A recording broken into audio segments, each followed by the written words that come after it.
Muito bem, o colaborador vai querer justificar que está correto o que ele está fazendo e que não existe risco na atividade que está sendo executada.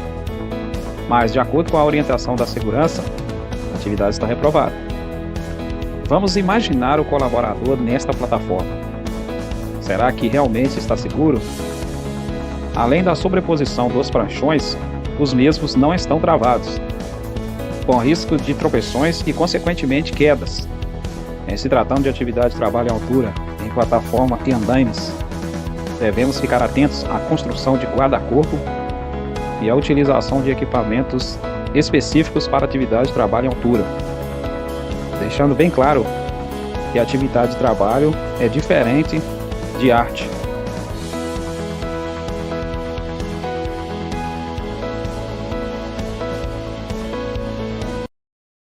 Aqui estamos realizando uma inspeção numa estação de bombas, onde teremos os riscos de choque elétrico com possível queda de objetos, queda de materiais, entre outros. A organização limpeza é muito importante nesse local. Temos, além da sobra de materiais, um emaranhado de cabos elétricos, pedaços de tubos e conexões, que vão sendo deixados ao longo do caminho, para a futura montagem das estruturas.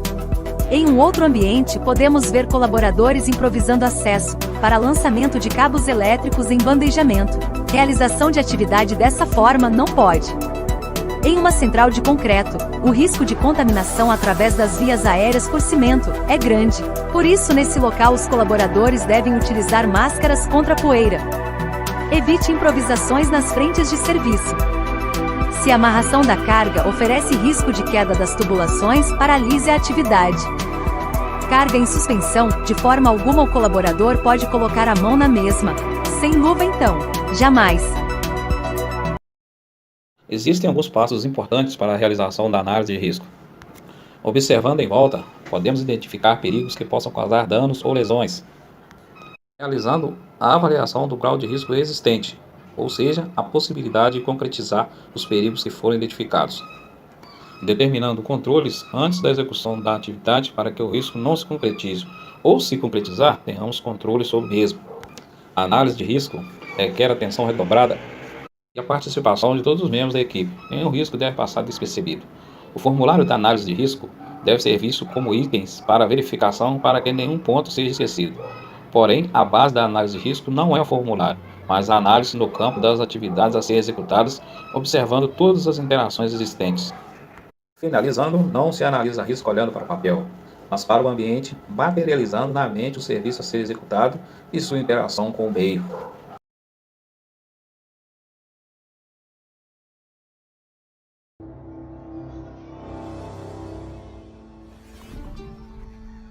Trabalho em altura é qualquer atividade onde o trabalhador atue acima do nível do solo ou desnível de piso. Para trabalhos com desníveis acima de 2 metros, é obrigatório o uso de EPIs específicos, como o cinto tipo paraquedista. Para a realização da atividade de trabalho em altura, os trabalhadores devem possuir os exames específicos da função, atestado de saúde ocupacional, estar em perfeitas condições físicas e psicológicas e estar treinado e orientado sobre todos os riscos envolvidos da atividade. Caso ele não preencha esses requisitos, o colaborador não pode realizar a atividade, mesmo que ele seja campeão intergaláctico de atividade de trabalho em altura, porque o objetivo dessa instrução é a preservação da saúde e integridade física do colaborador.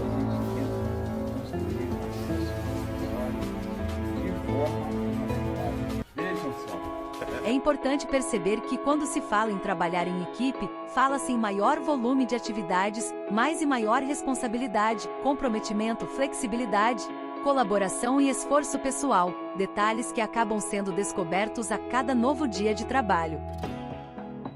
Entretanto, como benefício, um grupo coeso aflora muitas características que até então passavam despercebidas no individual, como a criatividade, a participação, visão de futuro, questionamento de posições e colocações e senso crítico. Trabalhar em equipe significa compartilhar uma direção comum.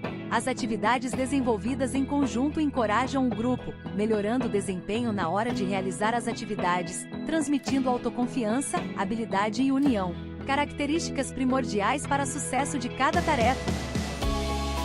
São obrigações do empregado participar de treinamentos relacionados à segurança e saúde ocupacional. O trabalho em equipe é uma forma especial de organização que visa, principalmente, a ajuda mútua entre profissionais de uma mesma organização ou área de uma organização. O trabalho em equipe pode ser descrito como um conjunto de pessoas que se dedicam a realizar uma tarefa ou um determinado trabalho, e são interdependentes, valorizando cada indivíduo e permitindo que todos façam parte de uma mesma ação. O trabalho em equipe, além de possibilitar a troca de conhecimento, é determinante nas relações humanas, pois motiva o grupo a buscar, de forma coesa, os objetivos traçados. A necessidade de desenvolvimento do trabalho em equipe passa por diversos fatores de importância para a evolução profissional, como a definição de prioridades, o ajuste de metas, otimismo e o estar aberto a mudanças. Todas estas qualidades, quando são acrescidas ao indivíduo, pode significar o sucesso nas relações pessoais, o que forma um círculo virtuoso. Planejar é pensar antes, durante e depois de agir. Envolve raciocínio e, portanto, pode-se entender que o planejamento é um cálculo que precede e regula antes e depois da ação. É um procedimento que articula a situação imediata e futura, apoiado por teorias e métodos. Quando planejamos, buscando alcançar objetivos, e quando queremos fazê-lo de uma forma participativa, compartilhando diferentes saberes e diferentes ações, necessariamente precisamos trabalhar com um método de planejamento. Planejar é definir onde se quer chegar. É mais importante do que administrar o tempo em termos de metas e serviços. Veja bem, quando fazemos com antecedência um estudo de todos os fatores que vão interferir no trabalho e reunimos o que é necessário para a sua execução, estamos organizando o trabalho para alcançar bons resultados. Quando um profissional estabelece uma escala de prioridades em que o desperdício não tem vez. Organizar o trabalho antes de executar qualquer tarefa é de fundamental importância. Organizar significa pensar antes de iniciar a tarefa. Pensar em quê? Na maneira mais simples de fazer a tarefa, evitando complicações ou controles exagerados. No modo mais barato de fazer a tarefa. No meio menos cansativo para quem vai realizar a tarefa. Num procedimento que seja mais rápido. Em obter a melhor qualidade e o resultado mais confiável. Na maneira mais segura de fazer a tarefa. Numa forma de trabalho que não prejudique o meio ambiente, ou seja, que não cause poluição do ar, da água e do solo. Esses itens não podem ser pensados separadamente, todos devem ser pensados juntos para que no final, haja equilíbrio entre eles, de modo que um não prejudique o outro. Além disso, é preciso pensar, também, na quantidade e qualidade das pessoas e dos materiais necessários, na hora e no local em que eles devem estar disponíveis. Veja o tamanho de um moinho nas áreas de mineração. Além de gigante, ele faz um barulho ensurdecedor. Para ficar próximo, o trabalhador deve estar utilizando abafador de ruído. Outro risco à saúde do trabalhador nas proximidades dos moinhos é o de queda de materiais, pois para abastecer os mesmos são utilizadas pontes rolantes.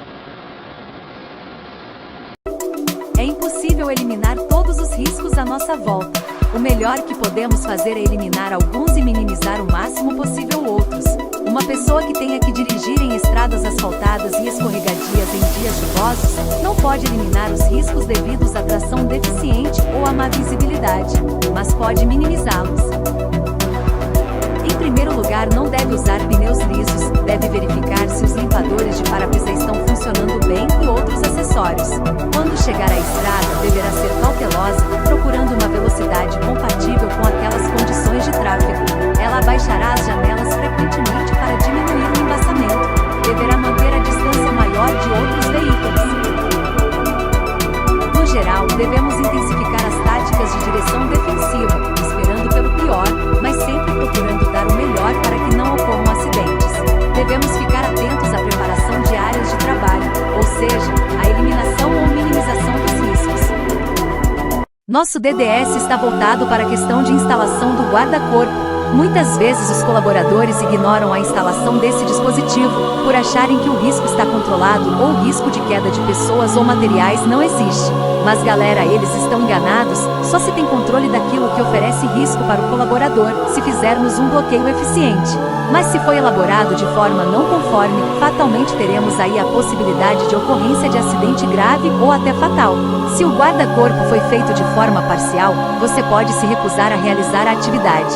Em muitas situações, na pressa para a execução das atividades, os colaboradores iniciam a construção do guarda-corpo, mas de repente são convocados para a realização de uma outra atividade em paralelo e acabam se esquecendo de finalizar a forma construtiva correta do guarda-corpo. E após a ocorrência de um acidente, é que vão se lembrar que não fizeram corretamente a construção do guarda-corpo, que tem o objetivo de proteger os colaboradores quanto ao risco de queda de pessoas e materiais.